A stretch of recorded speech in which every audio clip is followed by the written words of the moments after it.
Hello viewers, Tollywood story এক্সপ্লেনারে আবারও Rangamati তীরন্দাজের review নিয়ে চলে এসেছি আমি। তো আজকের পর্বে একলব্য বলছে, আমাকে নিয়ে এত চিন্তা করার কোনো দরকার নেই রাঙা, আমি ফিরে এসেছি তো। আর আহিরিকে বলছে, তুমি বাড়িতে এত প্যানিক তৈরি করছো কেন? তখন বলছে, আরে তোমার আমি কোনো খোঁজ পাচ্ছিলাম না, চিন্তা করব না? বলে, দয়া করে না আমাকে নিয়ে তুমি চিন্তা করাটা বন্ধ করো, ঠিক আছে? আমি কোনো পাগল নই, আমি সুস্থ সবল একজন মানুষ, আমার ভালো লাগছিল না, আমি বেরিয়েছিলাম। এই বলে ওপরে চলে যায়। তখন পাঞ্চালি বলছে আহিরিকে, ভাই না ঠিকই বলেছে, তোমাকে অত চিন্তা করতে হবে না, আমরা আছি, রাঙা আছে, আমরা দেখে রাখবো ভাইকে। তখন রাঙা বলছে, আহিরি দিদি তুই বরঞ্চ বাড়ি যা, মানে উনি তো ফিরে এসেছেন, আমি দেখে নিচ্ছি ওনাকে।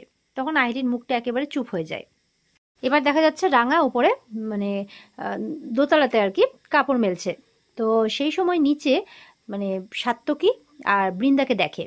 তারা দুজন একসাথেই বাড়িতে এলো, কিন্তু সাত্তকী আর বৃন্দা বলা বলি করছে যে একসাথে গেলে হবে না। সাত্তকীকে বলছে, তুমি আগে যাও, তারপর আমি যাব। তো এই বলে সাত্তকী আগে ঢোকে, আর বৃন্দা বাইরে দাঁড়িয়ে অপেক্ষা করছে। তখন রাঙা মনে মনে ভাবছে, কি ব্যাপার, এই মেজদাদা বাবু তো একসাথেই এলো, কিন্তু বড় বৌদিদি আবার বাইরে থেকে গেল কেন? এলো একসাথে অথচ ঢুকছে আলাদা আলাদা। তো সাত্তকী ঢুকে পড়ে, আর বৃন্দা এরপরে কিছুক্ষণ পর ঢুকছে। যখন ঢুকছে তখন আহিরি বেরোচ্ছে। তো বৃন্দা বলছে, কি ব্যাপার আহিরি, চলে যাচ্ছ যে? বলে, হ্যাঁ আসলে আমার মনটা ভালো নেই, আমি আসলে একলব্যকে পাচ্ছিলাম না বলে চিন্তা করছিলাম, তো একলব্য বলছে আর চিন্তা করার দরকার নেই, আর রাঙা বলছে রাঙাই নাকি দেখে নেবে ব্যাপারটা। তো এই বলে কাঁদছে যে একলব্যকে রাঙা সামলে নেবে। তখন বৃন্দা বলছে, ঠিক আছে তুমি চিন্তা করো না, তুমি একটু তোমার বড় বৌদির উপর ভরসা করো, আমি সব ঠিক করে দেবো। বলে, না গো, কোনো কিছু ঠিক হবে না, আমার আর কোনো কিছু পাওয়া হবে না। এই বলে কাঁদতে কাঁদতে সেখান থেকে চলে যায়। বৃন্দাও ঢুকে পড়ে, আর উপর থেকে রাঙা ওদের কথা শুনছিল। রাঙা বলছে, এই বড় বৌদি দিয়ে আর মেজদাদা বাবু মিলে নিশ্চয়ই কোনো ঘোট পাকাচ্ছে, আমাকে এটা জানতেই হবে। ওদিকে দেখা যাচ্ছে একলব্য ঘরের মধ্যে বসে বেশ কিছু নিয়ে চিন্তা করছে, আর চিন্তাটা কিন্তু রাগেও পরিণত হয়ে যাচ্ছে। মানে কোনো কিছু না পাওয়ার একটা রাগ। মানে হাজার হোক একটা ভালো চাকরি করতো, সেই চাকরিতে এখন ফিরতে পারছে না, কাজের ইয়েতে শুধু শুধু বাড়িতে বসে থাকছে। তো এই অবস্থায় একজনের অবস্থাটা কি হতে পারে সেটা আশা করি আপনারা বুঝতেই পাচ্ছেন। তো এরপরে রাঙা আসে। রাঙা এসে তার সাথে হেসেই কথা বলছে, দেখ অরুণবাবু, আমি তোর জন্য স্পেশাল কফি বানিয়ে এনেছি। তখন একলব্য বলছে, কিছুক্ষণ চুপ করে থাকে। রাঙা আবারও বলছে, দেখ সামনেই তো আমার ন্যাশনাল চ্যাম্পিয়নশিপ আছে, তুই না গেলে কিন্তু আমি খেলতেই পারবো না, আমি সেই মনের জোর সাহসটাই পাবো না। তখন একলব্য বলছে, কেন, তুমি কি বাচ্চা মেয়ে নাকি? তুমি সত্যজিৎ বাবুর সাথে যখন লড়াই করতে যাও, যখন তীর ধনুক হাতে নিয়ে বেরিয়ে পড়ো, কই তখন তো তোমার মনে মনে হয় না যে তুমি একজন বাচ্চা মেয়ে? তাহলে এখন আমাকে প্রয়োজন পড়ছে কেন? বলছে, শোনো, আমার এখন মেন্টাল কন্ডিশনটা ভালো নেই, আমি এখন মেন্টালি খুব ডিস্টার্ব, আমার কাজটা আমাকে ভালো করে আমাকেই গুছিয়ে নিতে দাও, তোমরা এর মধ্যে ঢুকতে যেও না। তুমি শুধু তোমার সামনে ন্যাশনাল চ্যাম্পিয়নশিপ, তুমি সেদিকে ফোকাস করো। আমি যাই বা না যাই, তোমাকে খেলাটা কিন্তু ভালো করে খেলতেই হবে। ইন্ডিপেন্ডেন্ট হও, নিজের লাইফে নিজের যা খুশি তাই করো। আজকে যদি আমি মরে যাই তখন কি হবে? তখন রাঙা মুখটা চেপে ধরে নেয়, এটা কি বলছিস তুই? বলে, হ্যাঁ, বি প্র্যাকটিক্যাল রাঙা, প্র্যাকটিক্যালি ভাবো। এইভাবে এইভাবে তুমি সময় নষ্ট করো না। আর আমার কথা তো ছেড়েই দাও, আমার উপরে আর নির্ভর হয়ে থেকো না, আমার কথা ভেবো না, আমার ভরসাতে থেকো না, নিজে ইন্ডিপেন্ডেন্ট হও, নিজের যা চাই তাই করো। এমনটা বলছে। এমনটা বলতে বলতে ঘর থেকে চলে যায়। রাঙা বলছে, উড়নবাবু এসব কি বলে যাচ্ছে? রাঙা উড়নবাবুকে নিয়ে চিন্তায় পড়ে যায়। এরপরে রাঙা বুমঝুমকে খাইয়ে দিচ্ছে।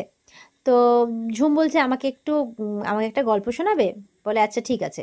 তখন রাঙা নিজেরই গল্প শোনাচ্ছে। শোন, একটা মেয়ে ছিল, সে অনেক গরিব পরিবারের মেয়ে, সঙ্গে তার বাবা থাকতেন, কিন্তু তার বাবা একদিন মরে গেল। তো মেয়েটা একা হয়ে গেল। এরপরে শহরের একটা বাড়িতে সে আশ্রয় পেল। সেই বাড়ির ছেলের সাথেই তারপরে কিছুদিনের মধ্যে তার বিয়েও হয়ে গেল। আস্তে আস্তে সে সেই বাড়ির ছেলেদেরকে, মানে বাড়ির সমস্ত মানুষদেরকে ভালোবেসে ফেলেছিল। এতটাই ভালোবেসে ফেলেছিল যে তাদের জন্য জীবন পর্যন্ত দিতে পারত। তো এভাবে গল্প শোনাচ্ছে। তখন ওদিকে মানে রাঙামতির শাশুড়ি মা, একলব্যের মা আসছে। উনিও দাঁড়িয়ে শুনছেন। শুনে তো ওনার চোখে জল চলে আসে। উনি তো বুঝতেই পারছেন রাঙা নিজেরই গল্প শোনাচ্ছে। এরপরে রাঙার কাছে আসে, বলছে, এসব তুই কি করছিস, কি করছিস বুম ঝুম, তোমাদের মা কোথায়? তখন ময়না ময়না বলে ডাকছে। আর এদিকে রাঙাকে বলছে, তুই এসব কি করছিস, হ্যাঁ কি করছিস তুই, আয় এদিকে আয়। এরপরে বুমঝুমরা একাই খাচ্ছে। আর সাত্তকীর মা রাঙাকে ডেকে নিয়ে গিয়ে বলছে, এসব কি হচ্ছে বলতো? হ্যাঁ, সামনে তো ন্যাশনাল চ্যাম্পিয়নশিপ, তুই এসব কি করে যাচ্ছিস?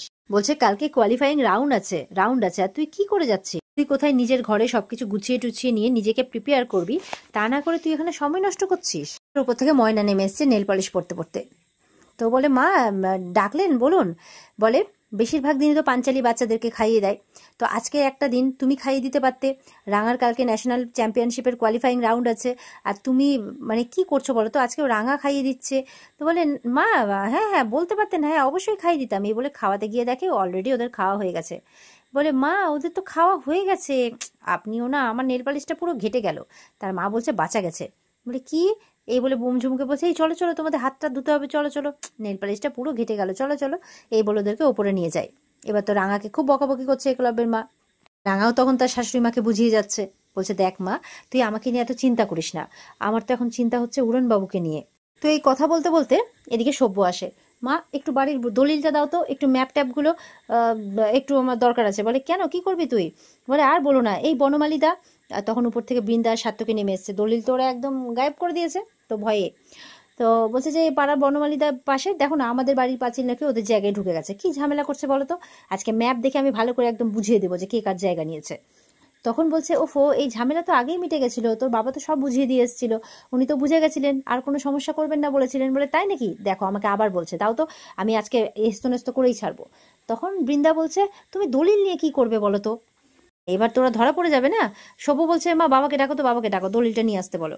অপু কিন্তু এবার বেজায় রেখে গেছে যে একদম মোদের আমি দেখাচ্ছি 12টা বাজিয়ে। তখন রাঙা বলছে বাপরে বাপ, বরদাদা বাবু তো খুব রেগে গেছে। বলে কেন রাখবো না বলতো রাঙা, হ্যাঁ আমাদের জমিতে আমাদের সবকিছু আছে, আমাদের জায়গাতে আমাদের পাঁচিল আছে, আমাদের মাপঝোক দলিলে সবকিছু ঠিক আছে, তাও বলেনি ওদের জায়গাতে আমাদের পাঁচিল ঢুকে গেছে, কি করে বলতে পারে বলতো। তখন ওর মাও বোঝাচ্ছে আচ্ছা আচ্ছা বাবা শান্ত হ শান্ত হ, রাঙা একটু যত জল নিয়ে আয় তো, জল আনতে বলে। আর এদিকে বৃন্দারা চিন্তা করেই যাচ্ছে, সার্থকীও বলছে দাদা ছাড় না, কুকুর ঘেউ ঘেউ করলে কি তার পেছনে ঘেউ ঘেউ করতে হয় নাকি। বৃন্দা বলছে করুক না, ওরা কোর্ট থানা পুলিশ করুক, তার জন্য দলিল দেখানোর কি আছে, তাই বলছে। সাত্তকী বলছে বড় বৌদিদি মানে বৌদিদি যাও, নিজের বরকে সামলাও, মানে দাদাকে সামলাও, না হলে কিন্তু আমাদের পুরো ঘেটে যাবে। দলিল কোথার থেকে পাবো আমরা, মানে দলিলটা পাবে কোত্থেকে, পাওয়ার ব্যাটনের কাগজটাও কিন্তু আমাদের হাতে এখনো আসেনি। বলে এই যখনই আমরা একটা ভালো কাজ করতে যাবো না, তোমার দাদাটা ঘেটে দেবে জানো তো। এই বলে বলছে এই এই সব এই কি হয়েছে, কি কিসের দলিল লাগবে, চলো তুমি আমার সাথে চলো, এমনি তখন থেকে না খেয়ে বসে আছি তোমার জন্য, তুমি এখন ঝামেলা পাকাচ্ছ, চলো। বলে আরে তুমি কেন বুঝছো না, আর বলে কোনো কিছু বোঝাবুঝি নেই, চলো। এই বলে একদম টানতে টানতে সব্যকে নিয়ে চলে যায় ওপরে। রাঙা দেখতে থাকে। এরপর রাঙা তার শাশুড়ি মাকে বলছে আচ্ছা মা বলতো, বাবার আলমারির নিচে বাবার ঘড়িটা পড়েছিল। বলে হ্যাঁ আর বলিস না। পাঞ্চালি বলছে এই নিশ্চয়ই বাবা বা মার কারো কাজ হবে, নাহলে ঘড়িটা পড়ে যাবে, কেউ দেখতে পাবে না, চাবি তো বাবা মার কাছেই থাকে, নাহলে আলমারিটা কে খুলবে বলতো ওরা ছাড়া। তখন বলছে হ্যাঁ তাই হবে, তোর বাবাই রেখে হয়তো ভুলে গেছে, পড়ে গেছে, তোর বাবা খেয়াল করেনি। সাত্তকী কিন্তু খুব ভয়ে ভয়ে তাকিয়ে আছে, কারণ আলমারিটা তো ওরাই খুলেছিল না চাবি চুরি করে। রাঙার কোথাও না কোথাও একটু খটকা লাগছে, কিন্তু এখনো পুরো ব্যাপারটা বুঝতে পারছে না। অঙ্কুর বলছে বর্দা এটা কি বলতে বলতে গেল, কে দলিল নিয়ে কে কি করেছে। সাত্তকী বলছে মিটে গেছে মিটে গেছে, তুমি আর ফ্যাচাং তুলো না হ্যাঁ। তখন সাত্তকীর মা সাত্তকীকে বকছে, সাত্তকী মানে এইভাবে কথা বলছে তো তাই। পাঞ্চালি বলছে মা তুমি তো জানো যে আমরা ব্যবসাটা শুরু করেছি, আর এই ব্যবসাটাকে আমরা একটু বাড়াতে চাই, তো সেই জন্য আমাদের কিছু টাকার প্রয়োজন, ওই জন্য আমরা লোন নিচ্ছি। তো এবার আমরা যে এই বাড়িতেই আছি, এটার প্রমাণস্বরূপ তোমার দলিলের শুধু একটা জেরক্স কপি জমা দিলেই হবে। পরে হয়তো ওরা প্রমাণস্বরূপ অরিজিনাল জেরক্সটা হয়তো দেখতে চাইবে, কিন্তু তাহলে আমরা লোনটা পেয়ে যাব খুব সহজেই। মা তুমি একটু পেপারসে জেরক্স দেবে। বলে আচ্ছা ঠিক আছে। বলতে গিয়ে তখন সাত্তকী আর বৃন্দা তেড়ে আসে, কেন কেন কেন কেন, ব্যবসা করবে লোন করবে, একটা এই বাড়িতে আছে, তার মধ্যে এই বাড়ির পেপার দিতে হবে, কেন কেন কেন এটা কেন হবে। বৃন্দা বলছে হ্যাঁ মা এটা কি করে হতে পারে, একদম কাঁই কাঁই কাঁই শুরু করে দিয়েছে।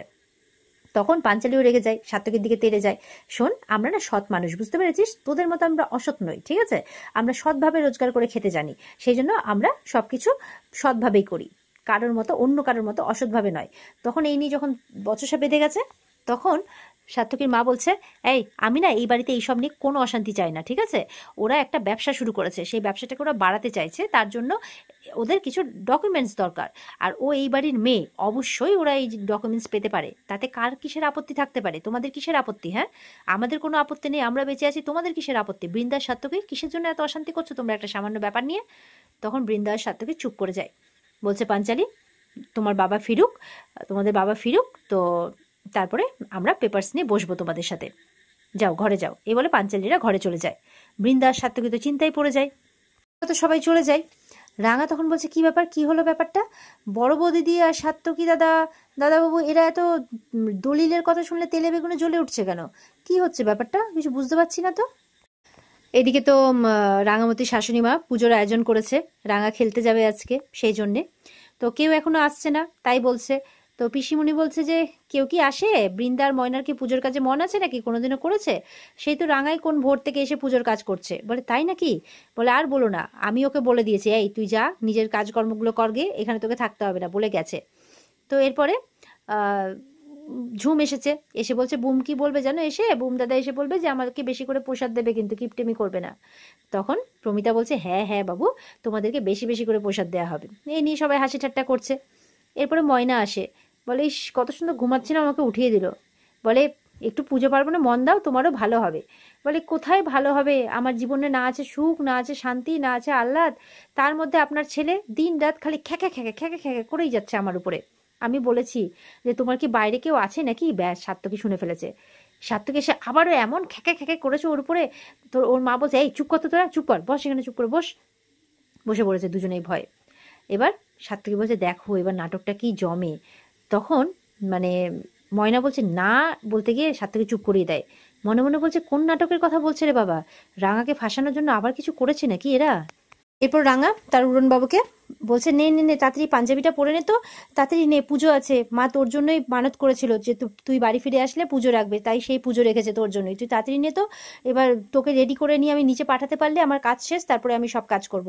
বলে তুমি রেডি হবে না? বলে হ্যাঁ হব তো। বলে তোমার তো খেলা আছে। বলে হ্যাঁ রে বাবা, তোকে করিয়ে দিই রেডি, তোকে পাঠিয়ে দিই নিচে, তারপর তো আমি আমার সব কিছু করবো। এই বলে ও তো পাঞ্জাবি হাতে নিয়ে দাঁড়িয়ে আছে একলব্য। বলে ও ফো, তুই আবার পাঞ্জাবিটা হাতে নিয়ে থাকলি কেন, দে দে দে তাতি দে। এই বলে রাঙাই পরিয়ে দিচ্ছে। তো এবার পড়াতে গিয়ে খুব কাছাকাছি চলে আসে তারা। তো তার ফলে একলব্য রাঙাকে দেখছে আর রাঙা একলব্যকে দেখছে। আর এখানেই কিন্তু আজকের পর্ব শেষ হয়ে যায়। তো এই ছিল আজকের পর্বের রিভিউ। কেমন লাগলো কমেন্টে অবশ্যই জানাবে, আর পর্বের বিস্তারিত দেখতে স্টার জলসার পর্দায় চোখ রাখবে। দেখা হচ্ছে তোমাদের সাথে আগামীকালকে। সবাই খুব ভালো থাকবে। পর্বের বিস্তারিত দেখতে তো বলেই দিলাম, স্টার জলসার পর্দায় চোখ রাখবে। আজকের মতো এই পর্যন্তই, টাটা।